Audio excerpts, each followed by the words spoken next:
Hi everyone, this is our channel Around My Story. Please like, share and subscribe. Most people dream of being rich and famous with a happy family, a prestigious job, and a huge villa. Achieving these dreams needs patience and hard work. I'm not interested in the meaning or value of a job itself. The only thing I care about is the salary it pays. I want my dream job to pay a high salary. That's all I ask. My name is Raji, and I am 21 years old. I have had only one dream my whole life: to be rich and to have a prestigious, high paying job. It has been my dream since I was a boy because I don't want to waste my time in a low paying job. I searched the newspaper for jobs with a good salary, any kind of job. One day, I found a catchy advertisement: elderly companion needed. The caregiver salary was quite good, and it seemed like an easy job, so I went to the interview. The interview session made me feel a little uneasy. I tried to remain calm by focusing on that nice salary the job paid. The interviewer was an old man, who even introduced me to his sons. He said that I have to take care of their invalid father, feeding him, changing his bed sheets, and giving him his medications. They were about to show me a list of the job duties, but I interrupted them before they could finish their sales spiel. "I'll take it," I stated simply and directly. They stood there with their mouths opened and then shrugged their shoulders. Okay, I got the job. So I lived there with their father, I'll call him the old man, in his villa. I sometimes felt that there was someone else there with us, but maybe I was just seeing shadows. The man himself was somewhat queer. I would sometimes wake up to find him looking at me intently and smiling strangely. One early morning at like 3 a.m., I heard a noise and went to his room, only to find his bed empty. Strange. Then suddenly, I sensed someone behind me, and I turned around quickly to see him holding a knife. He tried to attack me, but I managed to fend him off and pushed him away. Then I dashed out of the villa. I never came back. I told myself I didn't want to die on my dream job. Failing at my first attempt to find my dream job didn't stop me from trying again. I soon found a new one, which was an assistant clothes designer. The salary was even better than the last job. I went to the interview, and the interviewer, the clothes designer himself, seemed a little odd. I couldn't discern his, her, its gender because it had long hair and a soft voice, but on balance, I decided to call it a man. I told myself that I shouldn't judge people from their appearance, so I started my new job as his assistant. I told him that I was enthusiastic about the job, but I got the heebie jeebies when he suddenly took my hand in his and just held it while looking at me. Was this guy homosexual? I wondered. I decided to ignore his odd behavior. It's all about the salary, you know. I have to say that he was very good at his work, and I met a lot of celebrities while working in his workshop. One day, our workload was particularly heavy due to an international festival in town. I was tidying up a new dress when he suddenly put his hand on the small of my back and asked me if I want to lie down with him. That heebie jeebies feeling suddenly returned, and I pushed him away and dashed out the door while shouting back, "I suspected you might try that from the beginning, but I ignored my premonitions. Bye!" He called after me and said that I didn't know what I was missing, but I shouted back that I would live without it. Back to the want ads to look for another dream job. I searched for a few months before coming upon another job as a coffee bean collector. The salary was even better than the last job, so I was perfectly happy with that. I went to the interview. This time, the interviewer seemed to be a normal, welcoming kind of guy. "I hope you are ready to take this job," he said. "I surely am. I'm enthusiastic about it," I said. He explained the job duties. I had to collect coffee beans, wash and clean them, and put them in sacks for transporting. He said that I had to sign a legal contract that I couldn't break or get out of before its end date. "I am totally ready," I said. "Where do I sign?" He smiled kindly and escorted me to his office. I signed the contract without even reading it. It's all about the salary, you know. I couldn't wait to start putting away that high salary so I could start getting rich.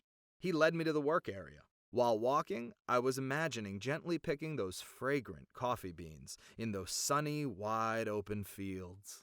Boy, was I surprised when we stopped where a small herd of elephants were standing idly, swinging their tails and trunks back and forth. Some laborers were standing beside them, knee-deep in elephant poop and hand-picking coffee beans out of it and putting the beans into sacks.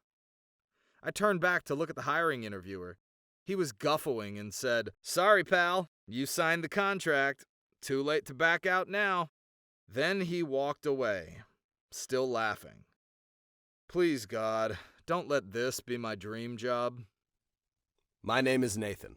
I'm a 40-year-old businessman who runs an import-export company. I lived with Mom and Dad and my brother Sam. Some siblings coexist peacefully. Some fight all the time. And some hate each other. Sam and I ended up in this latter category because our decisions shape our lives. Let me tell you our story. I worked hard and made good decisions to be successful in life. This contrasted with my lazy brother who wanted easy money without having to work for it. This was a sore point between us. We fought all the time, and the situation was exacerbated by Dad's unexpected death by heart attack. Sam and I took over Dad's business and became partners. Soon, though, Sam thought the business was too much work, so he decided to work abroad for bigger wages and less work, presumably. I begged him to work locally and stay close to the family, but he couldn't be persuaded. So he gave up his share in the business and left to work abroad, and I ran the business as sole proprietor. As I gained experience and business acumen, the business prospered and grew as I earned the customer's trust. As my profits grew, Mom and I moved into a bigger house. Mom wanted me to get married and have kids, and I wanted to make her wish come true. So I found a beautiful girl and married her. She was a blessing to us. When she became pregnant, Mom was ecstatic. We learned that it would be a baby boy, so we chose a name for him, John.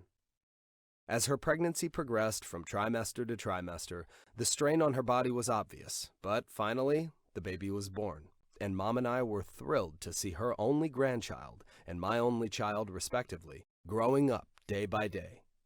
I wanted to teach him everything, and I wanted him to be brave. Our lives were content, peaceful, and fulfilled. At one point, I decided to grow the company by opening up some more stores. It was a challenging project, but was necessary to remain competitive with our rivals. Our wealth and good fortune continued to grow, and I bought a new villa for us. Mom, wife, and son. One evening shortly after that, we invited friends over to celebrate moving into our new villa. As we were celebrating, friends were wishing us the best. John was playing and running around everywhere and being a little naughty at times, and everything was going smoothly. Then suddenly, the lights went out for a couple of minutes, and then came back on. This was unusual, but not wanting to worry the guests, I told them that it was a normal glitch that happened once in a while. Still, as a precaution, I called for all the children to gather around me. All were present, except for John. We searched everywhere for him, but couldn't find him. We were all worried about what had happened to him. Then, one of my friends shouted that there was a phone call for me. When I took the phone, a voice on the other end said, "Don't worry about your little prince. He's okay, and he'll stay that way as long as you send us $100,000. Otherwise..." Then the caller hung up. My friends tried to calm me down, but I was frantic with worry. Who would want to kidnap my son? If I gave them the money, what assurance did I have that they would return my son? Then I got angry. They needed to be punished for this heinous deed. So I called a friend who was a police officer and asked him for help. He said he could put a small tracking device in the money bag so they could track my movements and hopefully catch these kidnap for ransom thugs. While it was a neat plan, it was also extremely dangerous if the kidnappers were to find out and escape from our trap. After a couple of days, the thugs called and told me where to meet them with the money. It was a location in the northern part of the country, a forest with dense trees and tall grass, a place that would be easy to escape into and hide. So I got the money, put it in the car, and drove to the agreed-upon meeting place. When I reached the location, a car was there waiting. I parked close to it and exited the car with the money bag in hand. The driver of the other car stepped out. It was Sam. "Sam? I thought you were working abroad," I said. "I was, but the work was too hard, so I quit and came back," Sam replied. How can you kidnap and ransom your own nephew? I asked. Sam laughed and said, "You misunderstand. I've just returned to take my share of the money." "What money are you talking about?" I asked. Sam sneered. "The money you took from me in running Dad's business." I tried to connect the dots. I said, "Sam, you were half owner of the business, but then you gave up your ownership to go work abroad. You haven't done anything to earn any money from the business." Sam kept sneering. "I want my share of the profits. Shut up, give me the money, and you'll get your son back." I gave him the money, he released John, and John ran into my arms crying. I asked John if Sam had hurt him, but he said no. After Sam took possession of the money, the police revealed themselves and moved in to surround us. Using a megaphone, they commanded him to surrender, but he ran into the woods instead. The policemen closed in and pursued him, but they lost him in the woods. He had escaped. I returned home with John, and my wife hugged him and cried tears of joy that he had been returned safe and unharmed. Mom asked me who did this. I hesitated. Should I tell her the truth? I decided to do so. She was horrified. A few days later, I received a letter. It was from Sam asking if I was ready for the next payment of my debt to him. I was dismayed and fearful at the same time. Sam had decided to be a villain against his own family, and I had decided to fight back against him tooth and nail. Decisions shape our lives. Hi, I'm Kyle and I'm 24 years old. I've been a weightlifter for over 10 years. This sport runs in my blood. I used to follow the international players and imagine myself in their place. I had a fervent dream of becoming the world weightlifting champion. I've been working towards this goal ever since I was 13 years old. I've trained 5 hours a day for years with the ultimate goal of competing in the Olympic Games. I craved the fame and recognition that would grant me. One of my first early successes was winning a junior championship while representing my city. They called me the Tank due to my impressive strength. All the people around me foresaw a bright future for me. Title after title, contest after contest, my victories inevitably led me to the national championship. The winner of that championship would represent our country in the Olympics.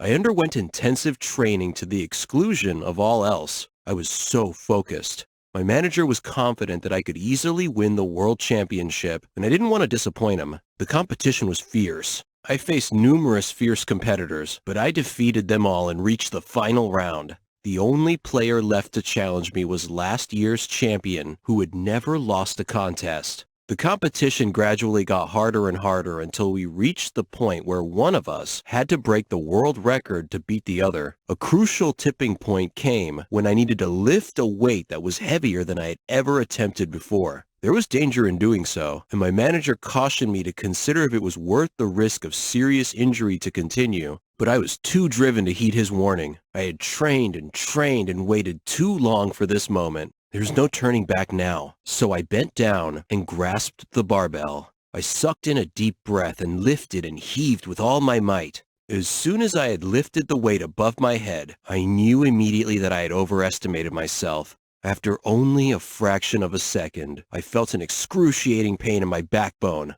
A snap. I collapsed under the weight of the barbell and fell flat to the floor with the barbell across my chest pinning me down. The pain in my back was unbearable. I felt as if I were dying.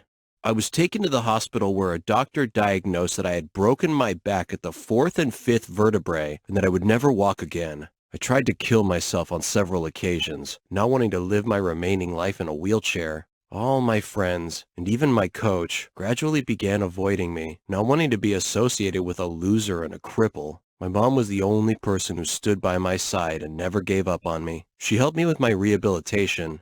Initially, the simple act of lifting a teaspoon felt like I was trying to lift a mountain. After 6 months of intensive physical therapy, a miracle happened. I was able to stand erect for a few seconds. 3 months later, I was able to walk slowly. I began a light training program to get back to my dream. Everybody was shocked that I was determined and foolhardy enough to try to do it all again, but I intended to achieve my dream even if it killed me, which it might very likely do.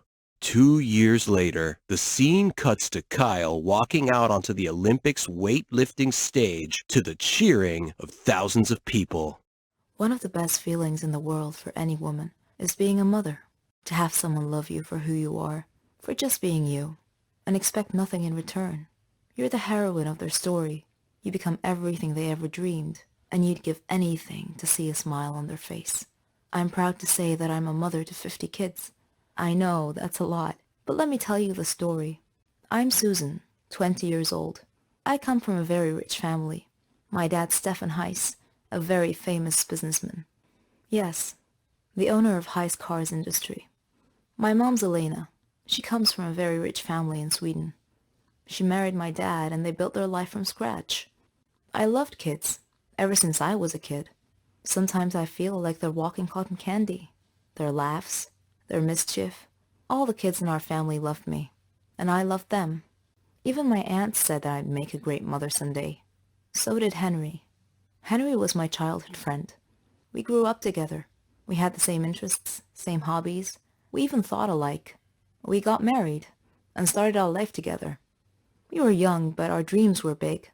I was thrilled when I found out that I was pregnant, and Henry was so happy he couldn't believe it. He did everything he could to help me relax. He couldn't wait to be a father, but destiny had something else in store for us. We had just arrived from Sweden. Henry had a problem at work. He was talking on the phone while driving at high speed on a dangerous road. I tried to tell him to watch the road, but it was too late. A truck came out of nowhere and pushed our car off the side. We fell into the lake, and we were unconscious. When I woke up, I found my mother and Henry's mother both looking at me, trying their best not to cry, and I soon found out why. In order to save my life, they put me through an operation. Not only have I lost my child, but I won't be able to have one ever again. Henry was also bruised, but my wounds ran way deeper. That was it, and I could never forgive him. If it weren't for him, none of this would have happened, I thought. None of it. I got a divorce later, after Henry tried over and over and over to fix the situation, to apologize, to ask for a second chance, but all I saw were empty words. There was no second chance. I tried to keep myself busy, find a way to invest my money and time, trying to get my mind off the accident. I decided to open up a toy store. I wanted to bring joy to all the children. One day, as I was standing in my store, I glimpsed a small boy standing out front, looking at a toy. The boy was alone, about 8 years old, but that wasn't all. His clothes were patched up and looked more like rags. His face and hands were dirty, and he just stood there, looking at the doll, daydreaming. I found myself walking out to him, but when he saw me coming, he ran away. A few days passed, and that boy's gaze was all I thought of. Then, one day, I found him outside the store again, looking at a different toy. I moved towards him slowly this time, till I was right beside him. Then I said, "Do you like it?" The boy freaked out and tried to run again, but I caught his arm this time and said, "Don't be afraid. I'm Susan." The boy looked at me, terrified, and I smiled. He started to relax. He told me his name was Billy, and that he was 7, and that he lives nearby. When I asked him about his parents, he said he never knew them, that he lived with Uncle Max. I asked him who Uncle Max was, but he cast his eyes down and was nervous all of a sudden. He looked a bit scared. I got curious, so I took him home with me, let him shower, and prepared a hot meal. I told him that I'd take him home after he'd eaten. I asked him about where he lived. He was quiet for a second. Then he said he had to go, that his brothers and sisters were waiting for him. I asked him how many he had. Around 50, he said. I was shocked. He told me that they all lived in a big room with Uncle Max. But how is this Uncle Max able to look after you all? I asked curiously. But he got nervous again, and he insisted that he must leave, so I decided to take him there. Maybe it'll help clear some of the mystery, I thought. I drove, and Billy was guiding the way, until we got there. The place was a bit far from all the other houses. It looked more like a dump, with some sort of shack built on it. A man was standing in front of the door, holding a kid by the arm and beating him senseless. The boy was younger than Billy, and Billy was shaking next to me, mumbling to himself, "He's gonna hit me too. I'm so late." Then he turned to me and said, "Bye, Susan. You have to leave now, quickly." And then he ran towards the shack. I backed up the car and stood nearby to see what happens. The man hit him hard across the face, and I heard him say, "Where's the money you stole today, boy?" Billy turned out his empty pockets, and the man dragged him inside by the collar. I wanted to help, so I decided to call Henry, who was more than happy to answer my call. I told him what had happened, and he came to me. We approached the shack together slowly and looked through the window. A lot of children, ages from 3 to 7. The place was a real dump. The man was sitting at a table. It had food and drink. Billy was dragging a heavy sack on the floor, and another kid was carrying a cup to bring to the man, who snatched it out of the boy's hand. Then he got up and started waking the rest of the kids, telling them to get out there and bring him money, that they would face a real nightmare if they didn't. I wanted to barge in, but Henry stopped me. He called the police instead. The police came quickly, and they caught the man. Apparently, he kidnapped these children from parks and surrounding areas, so they could steal for him, and he would starve them and beat them. The police didn't know what to do with all the children, and I felt like this was my second chance. I told the police that I would build a home big enough, and I would take them all in, to give them the care and love that they deserve. And that is how I became a mother to 50 kids. Friendship is not a word that is easily described. In fact, those who know the true meaning of it are scarce. It usually comes with a bond of trust that is not easily broken. The question is, can you believe in that bond till the very end, no matter what? My name is Sophie. I'm 21 years old. I used to live with my parents and my 2 siblings, Lena and Brian. Dad's an architect. Mom's a doctor. But she had to leave her job to take care of Brian and Lena because they were young and still needed her care and attention. And for a long time, so did I. As a kid, my parents were always worried about me. I didn't have any friends at school, and I was very shy. I would immediately cry when something happened, but all that changed when I met my guardian angel, Matilda. The way we met was somewhat bizarre. I did pretty well in my studies at school. I had hobbies like art and music. Unfortunately, there was this one group of girls who liked to bully people like me.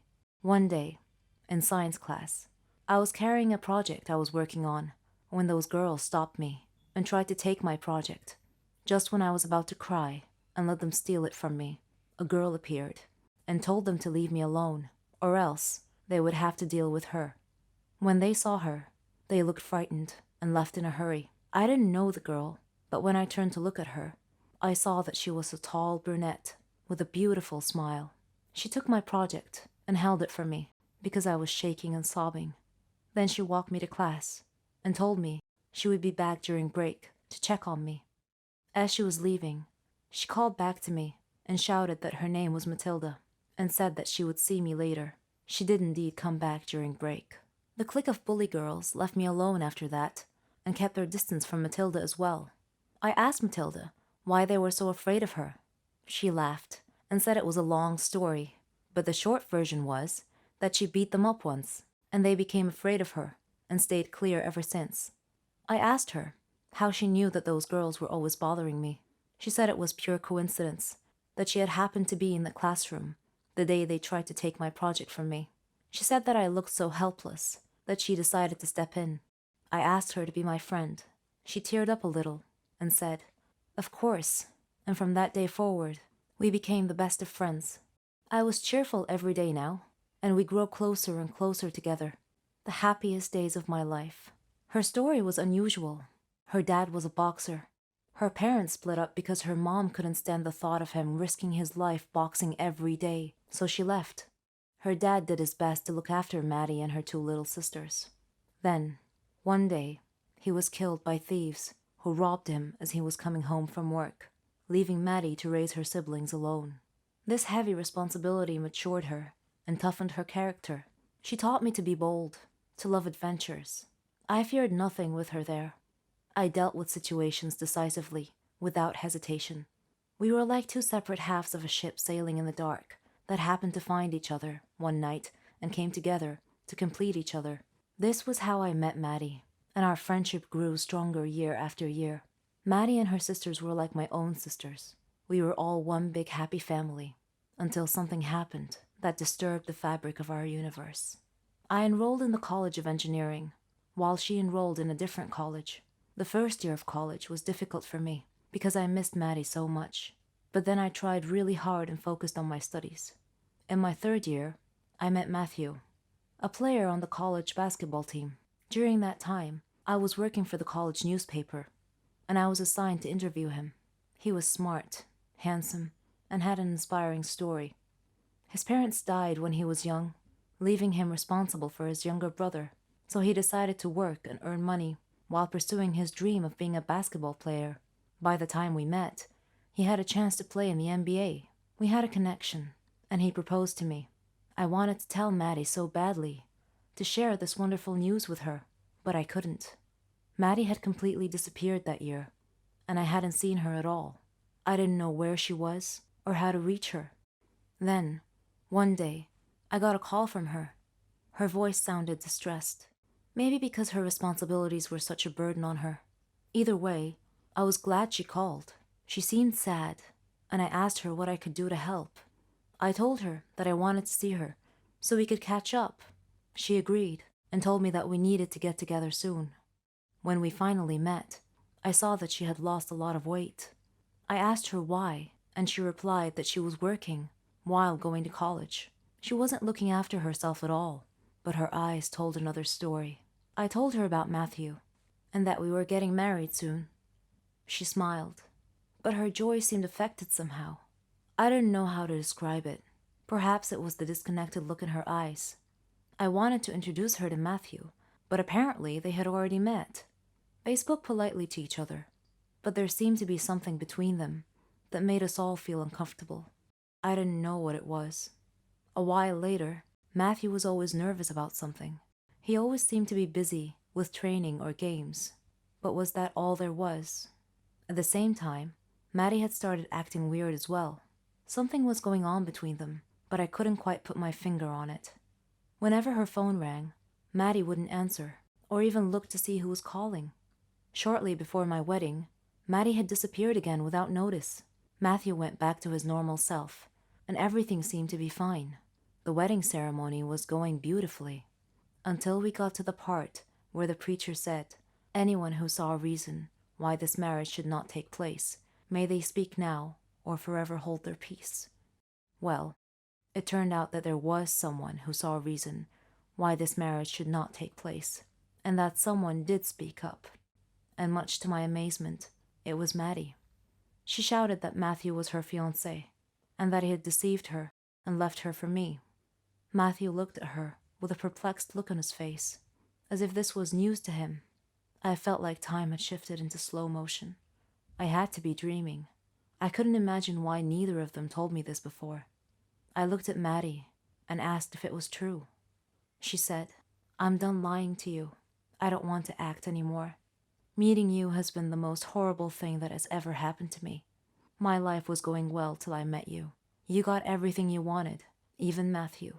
He chose you instead." I was staring, lost for words. Tears started running down my face. "Please leave," I said quietly. Maddie was crying too, yet she smiled and walked away. I didn't understand her behavior. Why did she smile as she walked out of my life? Days later, the answer revealed itself. Matthew and I knew each other well, and what happened at the wedding did not affect us at all. Still, I could see it in Matthew's eyes. He had something to tell me, and one day, he came inside the house with tears in his eyes. I asked what was wrong, if his family was okay. He nodded and said, "They're all fine, Sophie, but there's something I've been wanting to tell you." During those times, when Maddie disappeared without warning, it was because she kept a secret from you. She had a terminal disease. She was dying. I was shocked. He continued and said that she had arranged the scene at the wedding to make me hate her, so that when she died, I wouldn't feel grief or sorrow, that she had loved me so much. Soon after our wedding day, her disease took a turn for the worst, and she died. I was still standing in shock. He gave me the letter she wrote me. "Dear Sophie, I'm sure that up to this point in time, You didn't understand my strange behavior, my sudden change. It was necessary to protect you from the shock of my death. I had no choice but to make you hate me. Don't be upset with me, dear Sophie. These are the last moments in my life, and I just wanted to tell you that I love you. Forever friends, Matilda. I cried like I never did before. I had lost my best friend. Dear Maddie, now I know the reason for your tearful smile when you left the wedding that day. You are still my one true friend. Not a moment has passed without thinking of you. Forgive me for not being there when you needed me most. You will always be in my heart. Beauty has myriad aspects. Some girls have a beautiful exterior, but with an ugly personality on the inside. Some are ugly on the outside, but have a beautiful personality. Some are average on the outside, but inside are very educated and elegant in behavior. This is where the idea of the Miss World contest originally came from. The girl who has the most aspects of beauty overall should be able the title. But what if a girl is beautiful in every way except for the external beauty that is valued above all other aspects? Does she really stand a chance at all? My name is Naomi, and I am 16 years old. I live with my mom and 2 sisters. I am the middle daughter. My dad died a long time ago in a horrible train accident, leaving Mom to raise us alone. So she taught us to be independent, to trust in ourselves, and to determine our own paths in life. We excelled at school and had plenty of friends. But life didn't give us everything. There is always a blemish on anyone's life. For me, it was beauty. I was boringly plain-looking. No one wanted to date me. But I was okay with that because I knew that most boys were idiots, concerned only about a pretty face, even if that pretty face belonged to an empty-headed dimwit. Our school held an annual beauty contest based solely on external beauty, so I figured that it was time to change the rules of the game. I went to the teacher responsible for organizing this contest and suggested that this year's contest be a multifaceted beauty contest. I explained about considering internal aspects of beauty, such as maturity, responsibility, social interactions, academic performance, environmental awareness, character, personality, talent, hobbies, aspirations, etc. The teacher smiled and told me that she didn't have the control in this matter, but said she would speak with the principal. She asked for 2 days to try to persuade him. The 2 days crawled by at a snail's pace, but I was rewarded by my new rules adopted for this year's beauty contest. It would focus on both the inner and outer aspects of beauty. The student body was divided on the issue. My group cheered the new rules, but Emily's group hated it. Emily had won the school's beauty contest for the previous 2 years. She was as beautiful as a Walt Disney princess.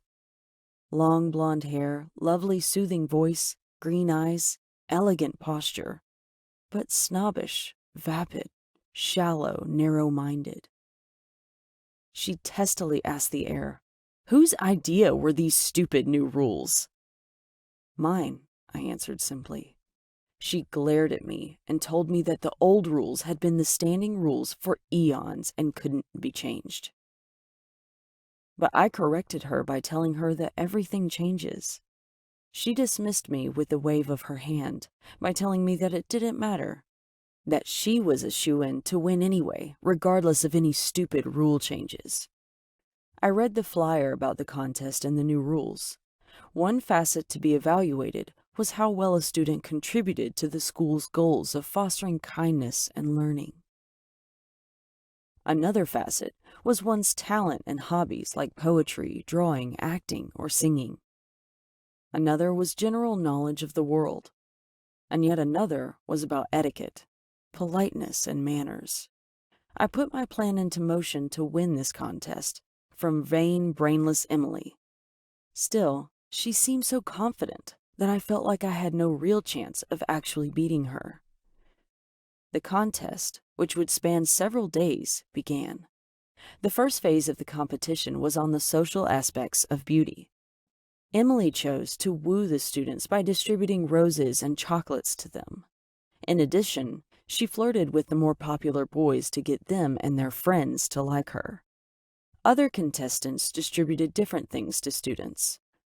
I needed to do something distinctive and unexpected, something genuinely useful. So I summarized the semester's school subjects for the students so they could study more easily and efficiently for their final exams. I also asked Mom to prepare healthy lunches for them. My ideas were well received. The next phase was general knowledge. The judges paired everyone with a rival.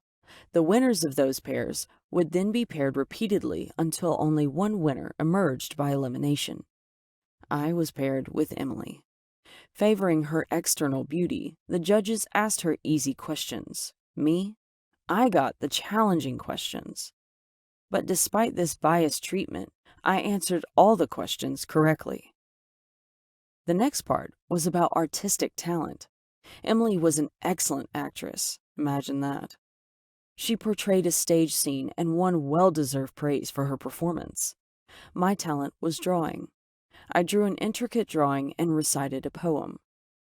My heart was pounding during my poem recital, but I managed to receive vigorous applause. Emily was staring daggers at me. If looks could kill, my death would have eliminated me from the contest at that very moment. The next phase of the contest focused on costumes. I told Mom that I didn't see how I could possibly be Emily, but she continued to encourage me and believe in me. Her words inspired me. When I woke up that day, I was surprised by a new dress in my closet. It was so stylish and fit my form perfectly. It made me look like Cinderella. I wore it and went to the school. All the girls were beautifully dressed, as was I'm happy to say. I did well in this phase. The final phase would be judged on external beauty. The judging began, and all the contestants were so beautifully made up, with expensive hairdos and elegant sparkly dresses, that my spirit plummeted as my chances of winning seemed almost nil. Then suddenly, I had a crazy idea. I whispered in Mom's ear and went into the restroom.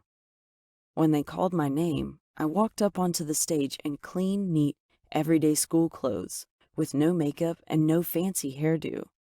Just plain old me. I asked the judges for permission to speak, and they allowed it. Directing my speech to the students present, I explained that my external appearance was not what true beauty was about. Yes, I could dress up and smile for one day to impress the judges. But what about the other days of the year? People's outward appearance should be respectful, decent, and proper all the time. When I finished my speech, it was met with enthusiastic applause, even by the judges. Now it was time to announce the overall winner of the contest. As is typical, they announced the third-place winner, then the second-place winner. I hadn't heard my name yet and was sure that Emily's name was about to be announced for first place. When I heard my name announced for first place, I screamed with joy. I couldn't believe it. Everyone was cheering for me, and Mom was looking so proud. After the contest was over, a shy but well-mannered and well-behaved boy came over and asked me for a date. I turned toward Emily and smiled sweetly. She didn't return my smile. Well, long story short, a plain Jane, me, won the overall contest and proved that even an ugly duckling can be loved for its inner beauty. Falling in love with a knight in shining armor riding on a white stallion is the dream of every girl. I would want him to be tall, blonde-haired, green-eyed, handsome, and strong. Imagine him along with me if you can. But what I never expected in a million years was to actually meet my knight in shining armor. Lend me your ear and listen to my knight's tale. My name is Meredith, and I am 17 years old. I live with my mom and my little sister Susan, who is 3 years younger than me.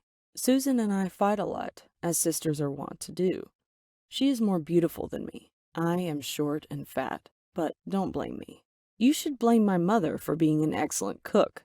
She used to work in a famous restaurant. You can't imagine how tasty her food is.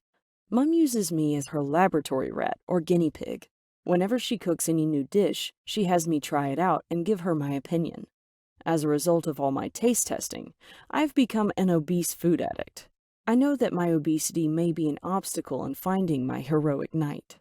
My best friends are Ellen, Selena, and Mary. My first date was with a guy named Mark. He was a crazy one. Torn clothes, long, dirty hair, a furtive manner. And his paranoid eyes were always darting around, looking everywhere. At our first meeting, he gave me a silly present that, when open, sprang a fake frying pan into my face. My next meeting was with Michael. He was subdued and weird. On our first date, he sat silent for 2 hours and barely spoke at all. All my friends' matchmaking attempts failed miserably. Then Ellen suggested that I open a Facebook account and try to find my dream mate online. I didn't like the idea at first, but I took a chance, opened an account, and shared some personal information about myself and my interests.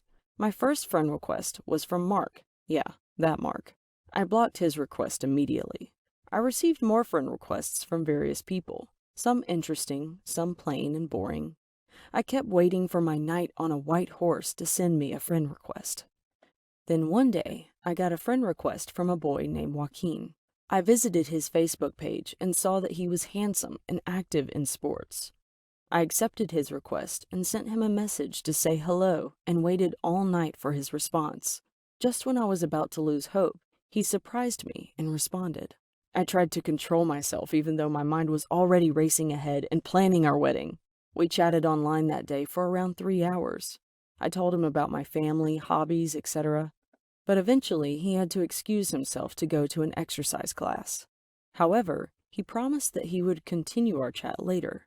I sent him a rolling on the floor laughing emoji and asked, "Are you serious?"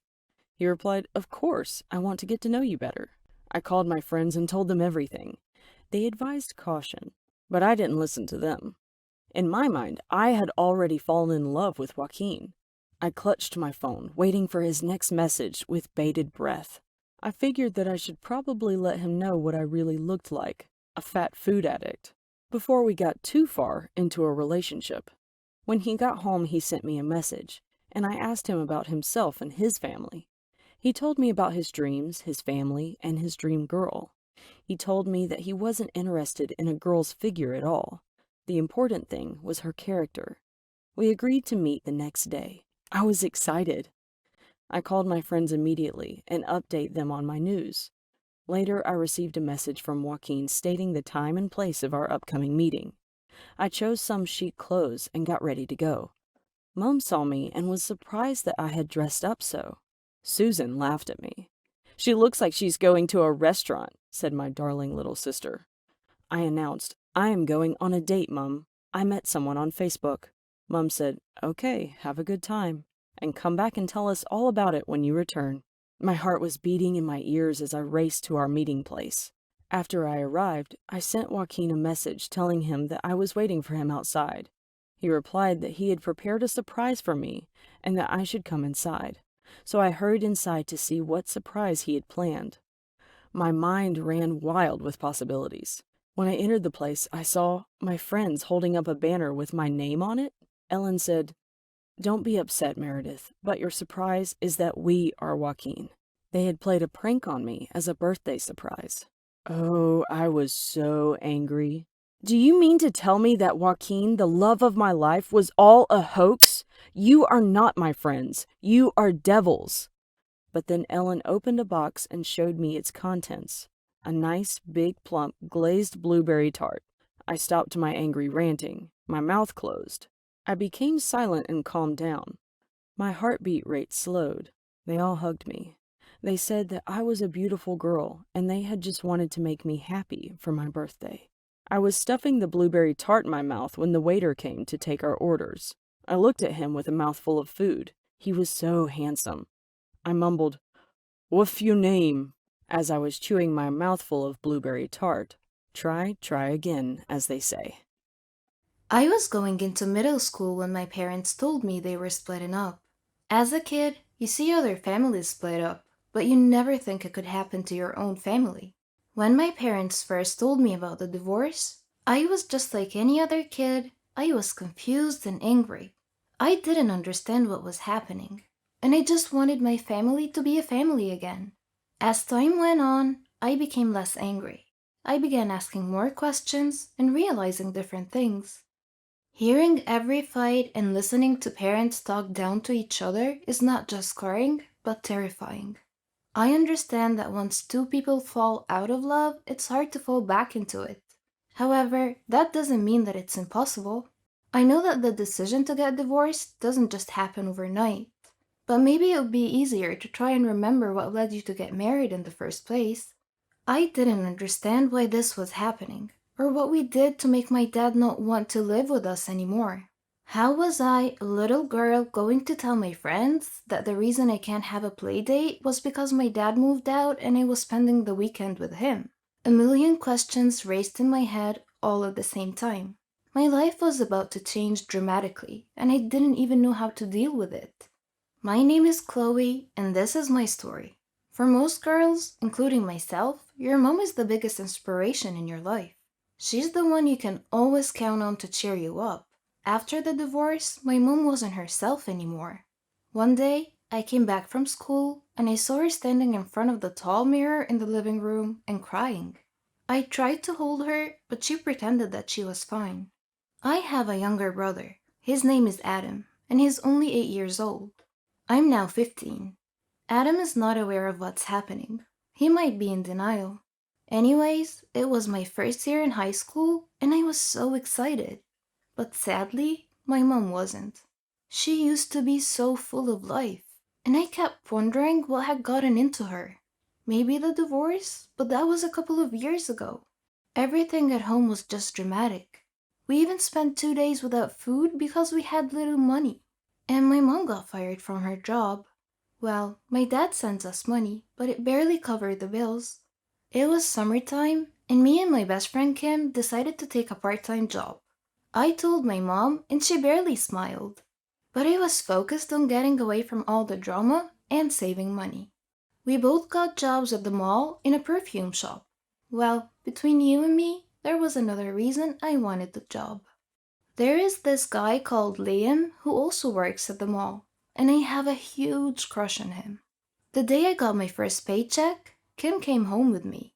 We were laughing and having a good time. We wanted to take a selfie with the first money we ever earned. My mom was in the background, and she jumped up and moved out of the picture.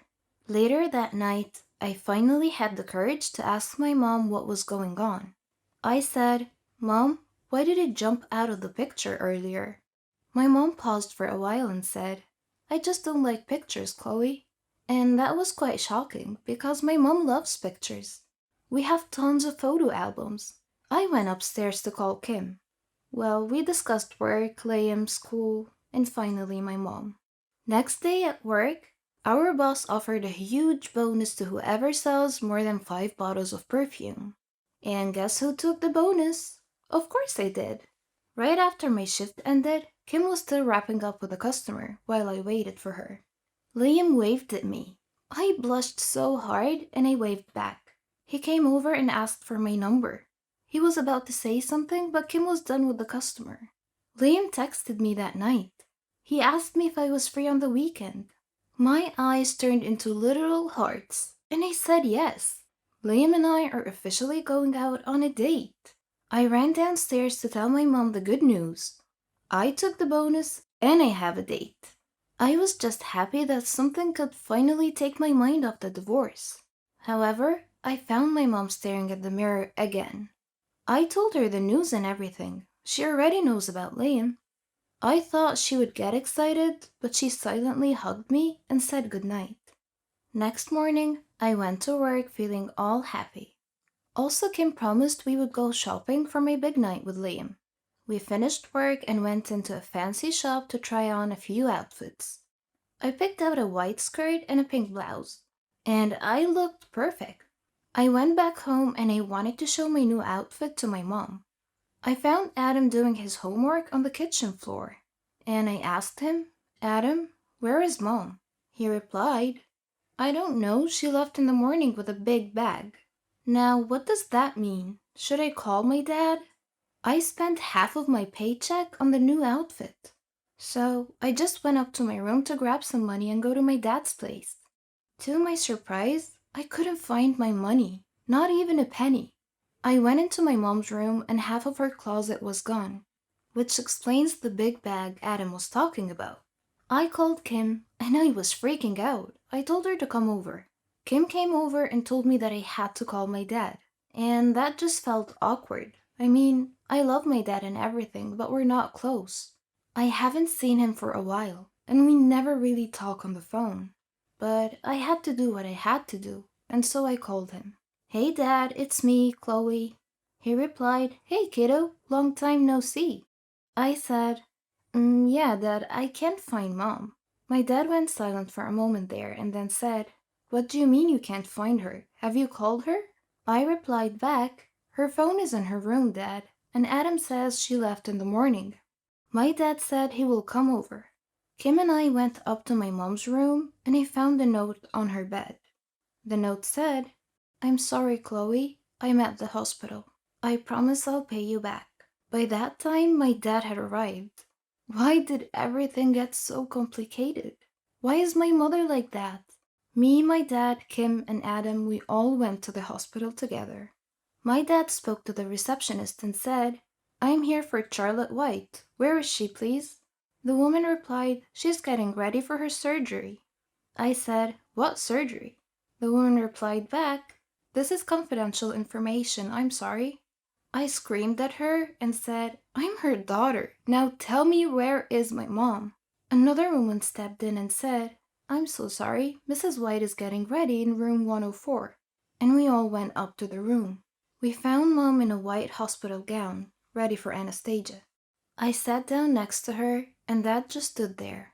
"Mom, what's wrong?" My mom didn't answer my question. She just started crying. Dad took Adam outside the room and left us alone. Mom said, "I'm just getting my face and a few things fixed. I'm getting a facelift, Chloe." I said nothing back. When she's the one I can always count on to cheer me up, now what am I supposed to do? Imagine the shock and confusion when this strong woman, my mother, a strong single mother, is paying thousands of dollars for someone to take a knife to the very face that comforted me the first time I fell off my bike and cried when I got sick. For the last year, she has refused to be in pictures because she's so obsessed with her laughter lines and chubby cheeks. So, ever the problem solver, she has decided to do something about it. But it's a horrible turn of affairs that her solution will hospitalize her for 2 days and leave her with deep scars behind her ears. My heart just sank. I couldn't believe she felt so bad about her face. I imagined the hours she must have spent alone, gazing sadly into that mirror, wishing away features that, to me at least, are totally beautiful. Why would something so extreme be necessary for her to be happy with how she looks? This was the first time I had seen her without makeup on in as long as I could remember. She looked tired and nervous. Well, we were both bundles of nerves, but I tried to make small talk to distract her from the dawning reality that she was facing major surgery. There was no way of talking her out of it. After 2 days, Dad took me and Adam to visit her. As we entered the recovery room, the first thing she said was, "I wish I hadn't done it." She had a tight, swollen face, thick purple scars running down the sides of her neck, and was being attended by 2 nurses. They were showing her how to put on the head straps she had to wear for the next 2 weeks. Why did I do this? She repeatedly asked me. I wanted to cry, though at this point all I could do was thank the nurses, pick up my mom's bags, and most importantly, reassure her that I'm sure she would look amazing.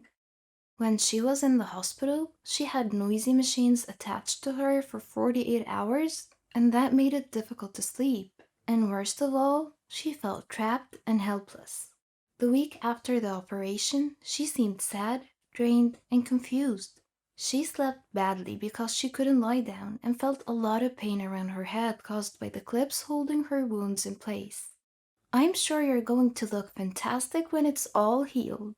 I told her over and over again. A week later, I went with her to have her stitches removed. The surgeon said, "Mrs. White, your body thinks it's been hit by a train, so it's normal to feel woozy at this stage." I looked at my mom and told her, "Promise me that this is the last time you put yourself in so much risk like that."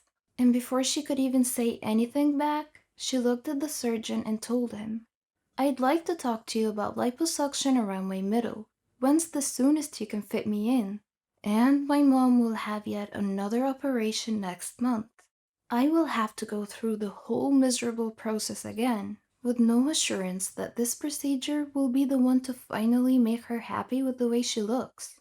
We went back home. My mom stood in front of the same mirror, still not looking happy. I just went upstairs and texted Liam a long apology because I bailed on him. Well, my mom and I never discussed the money she took from me.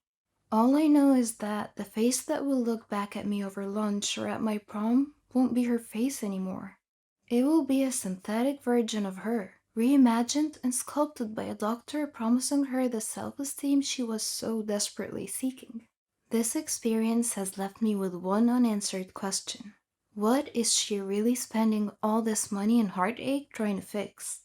And no, I will not be discussing what her new face looks like, because the main thing is that it doesn't look like my mom. Being famous is a dream for most people, but achieving this particular dream is not easy. It takes a lot of perseverance, and maybe even some luck. Listen to my story. My name is Rona, and I'm 18 years old. I live with my mom and my sister. My dad passed away long ago. We live in a very poor neighborhood, where drug dealing and death are everywhere. My mom is a nurse, but even so, her salary is barely enough to make ends meet. I have always wanted a better life. I often admired famous people, like singers and actors, and I imagined myself living in their world of fame and glamour.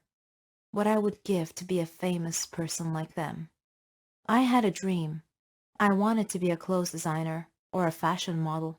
I would draw different styles of clothes and stand in front of the mirror, posing like a model. I just knew that my clothes would fit perfectly. But here's the thing. I wasn't thin enough to be a model. This was the obstacle between me and my dream, so I decided to go on a diet while searching for a job. One day, I read the news about some famous clothes designer and learned that a fashion show was going to be held near my area soon. Within a week, they would be holding an audition to select some local models, so I saw an opportunity to enter the competition, get selected as a model, and make my dream come true. I did everything I could to lose weight. When the audition day came, I tried to get in the fashion show, but the security guards wouldn't let me pass because I looked too ordinary. So I went home, dressed up like a princess, and then returned, looking more important. I was allowed in. I saw many fit girls with nice slim figures. They were so beautiful, and seemed so enthusiastic about the audition and their chances of being selected. I felt like I was watching a fashion magazine photo shoot. I signed up for the audition. One by one, the girls performed in front of the judges. Some came out sad, and some came out ecstatic. After seeing this fierce competition, with many beautiful girls being turned down, I lost hope and turned around to leave. That was when I bumped into a woman. Her name was Linda. I excused myself and said, "I'm sorry, I wasn't paying attention." Linda replied, "It's okay. Are you one of the competitors?" "Yes, I wanted to, but seeing all these beautiful girls, I don't think I have a chance. Goodbye." "No, you shouldn't give up so easily," she said. Her kind manner persuaded me to turn around and try out for the audition anyway. As I walked onto the stage, I noticed that Linda was one of the judges. She winked at me as our eyes met. I did my best. Once my audition was over, I looked at Linda, and she smiled and gestured with her head that I had done well. However, one judge told me that my performance was good, but my figure was not. I needed to lose more weight. Linda told me that I was put on a list of potential models, with the stipulation that I could re-audition if I lost more weight. So I buckled down and really hit the diet hard. I began starving myself. Mom felt miserable watching what I was putting myself through. I managed to lose about 40 kilos. Unfortunately, I had become so thin so quickly that my health began to suffer. I started feeling depressed and even got dizzy at times.